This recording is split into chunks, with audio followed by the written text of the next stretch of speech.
Mengawali Aceh hari ini, saudara, sebanyak 20 desa yang ada di 5 kecamatan di Aceh Tenggara dilanda banjir. Banjir tersebut merusak berbagai fasilitas umum, diantaranya jembatan.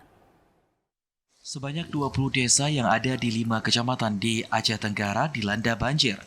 Banjir disebabkan intensitas hujan yang tinggi dalam beberapa hari terakhir. Kepala Bidang Pencegahan dan Kesiapsiagaan BPBD Aceh Tenggara, Zainal Abidin menyampaikan, selain menggenangi rumah warga, banjir juga merendam sejumlah fasilitas umum serta merendam jalan penghubung dan beberapa oprit jembatan amblas.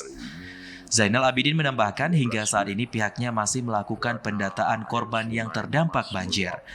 Adapun kecamatan yang terdampak diantaranya Kecamatan Bambel, 9 desa, Kecamatan Lawe Sumur, 3 desa, Kecamatan Darul Hasanah, 3 desa, Kecamatan Tanoh Alas, 2 desa, serta Kecamatan Babul Rahmah, 3 desa.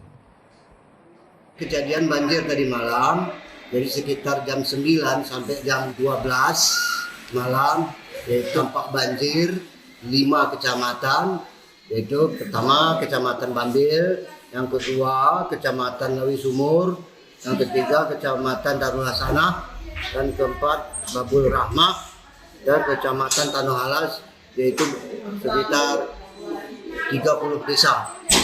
Untuk Kecamatan Bambel itu tadi 9 desa.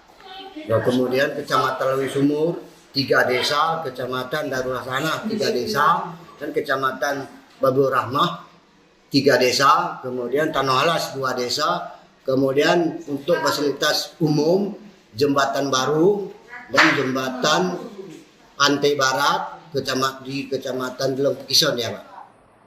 BPBD Aceh Tenggara mengimbau warga untuk waspada banjir meluas karena intensitas hujan di Kabupaten Aceh Tenggara masih tinggi. Dari Aceh Tenggara, Abdul Aziz TVRI melaporkan.